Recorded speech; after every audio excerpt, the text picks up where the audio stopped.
This is not hot air. This is actually real news, by the way, this one today. Breaking in the last sort of 45 minutes or so that Leicester are ready to reduce their asking price for James Maddison. I don't know what the asking price was. I think it was around 50 to 60 million pounds.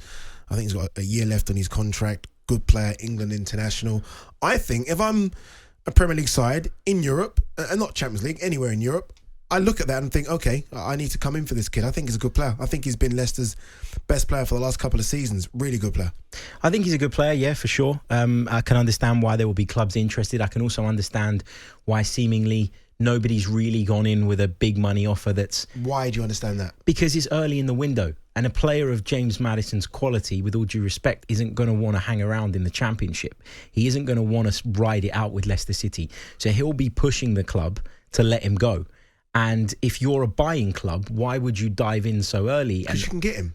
Yeah, you can get him, but you're probably going to pay a bit of a premium at the start of the window. If you allow this to develop a little bit and James Maddison grows frustrated and pushes from his side for that exit, the likelihood of you getting a cut price deal and landing James Maddison, I think, is more likely. Yeah. Where do you think he lands? Again, a guy that can play, he can play in the number 10 role, he can play off the left, he can play off the right, he scores goals as well. You look at him for Leicester City in the last couple of seasons, he gets double figures, which no one really talks about. James Maddison's a midfielder or forward that scores goals. Where's his best landing spot?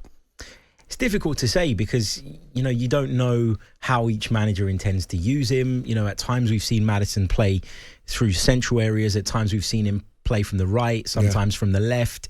And I'm not really sure that suits him 100%. But there will be managers that won't want to carry a James Maddison in their midfield because of how forward-thinking he is. We often talk recently about how number 10s have kind of just disappeared a little bit from the game. And I think that James Maddison very much is one of those. Does he have the defensive abilities or instincts to play in a midfield as maybe an 8? I think that will put some managers off of him. But I think there are clubs, the likes of Spurs, who should be looking at James Maddison and should be willing to break the bank and get him in. Because I think for them, you look at their side over the last few years and they've lacked that creativity since Christian Eriksen went. Just hasn't really been there. And they've relied on Kane dropping deep and Kulusevski from the right. And, Son's form's gone off a little bit as well. I think they could do with a bit of a creative spark. And I think James Maddison could be a good fit for them. That's so interesting. You say Christian Eriksen. Obviously, Christian Eriksen right now at United. United heavily linked with Mason Mount. You see where I'm going here. Mason Mount also plays in varying roles, right? He can play in the midfield area on the left. Ideally, that's kind of where England have used him a lot. He can play in the front three as well. We've seen that again for England. We've seen him on the left. James Maddison pretty much can play the same role as a Mason Mount. If you're United and you're looking at the Mason Mount scenario situation, which is dragging and dragging and dragging, do you maybe think of a second option as James Maddison? I think he ticks some of the boxes, but not all of them. I think I would trust Mason Mount to be more of a box-to-box player than I could James Maddison. And I think one of the things I saw when I watched Manchester United last season was that, great, you want to put Eriksen in the midfield because he's brilliant on the ball and he can dictate play and he can, set moves off and he's got that eye for a pass. He can ping it out to Rashford or the likes and get them going. But I think sometimes they lacked legs in there alongside Casemiro. And I think Mount gives you the passing range, all the creativity, the goal threat, but also the legs that Christian Eriksen doesn't have. So I think Mount ticks a lot of those boxes, and I think Maddison ticks a lot of those boxes, but I think Mount ticks more of them. And so I'm not sure it's close, but I actually think Mount's a better player, but I think it's very, very close. We're asking you right now on our YouTube, we just put a poll up. If you are James Maddison, which club would you join? The two clubs that we're talking about are Newcastle and Tottenham. Bear in mind, Newcastle, this project that's going on at the club now. I mean, Rory was here a couple of days ago saying he thinks within 5 years they could win the league title. They're in the Champions League, Tottenham are not. 62% of you say that he should go to Newcastle. It keeps changing by the minute here. 37%, at the time it was 37, said Tottenham. Vote on that. That'll be interesting. I think Newcastle over Tottenham as well. But there is that London thing, isn't it, where everyone wants to play in London. Man City, confident they're going to get this GVARDIOL deal done. Good defender. RB Leipzig won £100 million. They want him to be the most expensive defender ever. They need him, but they don't need him that much. Yeah, and this is the thing. Pep Guardiola springs surprises with regards to what he targets each summer. You'd have gone into the summer and thought, well, Ilkay Gundogan's going, so they're going to need to bring in a midfielder. Yes, they're getting Mateo Kovacic in through the door, but when you look at the way he sort of rotated his centre-backs at the back end of last season, I wouldn't have said that was a priority position. Yeah. But clearly it is for Pep Guardiola. And maybe that tells us that the future of John Stones is no longer in the defence, and that in Pep Guardiola's mind, at least, he is now a midfielder. Yeah, also probably tells us that Laporte potentially could be on his way as well. Look, they just get stronger and stronger, don't they? We'll wait to see how that one plays out. Nicholas Jackson to Chelsea from Villarreal for 32 million. Looks like it's going to be done very, very soon as well. I think he's passed the medical. Surprised a lot of people, Nicholas Jackson. I say surprised in the sense that Chelsea have made him sort of their guy now. It looks like he could be their number 9 through the middle.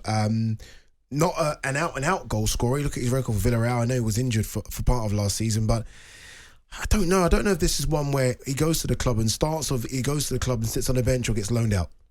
I don't know what to make of this one, because I don't want to be unfair to the player, because I'd be lying if I said I'd seen loads of him. So I want to be honest about that. No one has. If everyone puts their hands up and be honest, no one's seen much of him. Absolutely. Yeah. You look at his goal record, 12 La Liga goals in 26 appearances. It's good, but it doesn't jump out off the page. Agreed. It's not unbelievable, let's put it that way. But I think the problem at Chelsea is one where they've just not been able to get the best out of any number 9, and they've gone down the experienced route. They've brought in players in the past who had wonderful goal records elsewhere, and they just couldn't make it work. Mauricio Pochettino is notoriously good at bringing young players up to a higher level.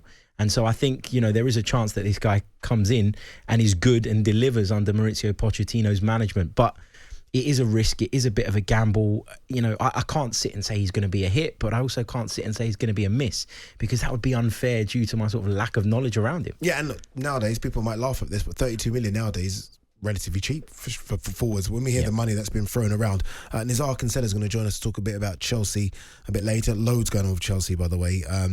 AC Milan confident they're going to get Ruben Loftus-Cheek on loan as well, which would be interesting to see what happens with him. He seems to get a run at Chelsea, gets injured, goes out on loan, plays amazing. They call him back, gets injured, loses his England place, loses his Chelsea place. Not quite sure what's going on Loftus-Cheek. Arsenal. Look, we're going to talk about Arsenal a lot. Obviously, we've got you here for that as well, Harry.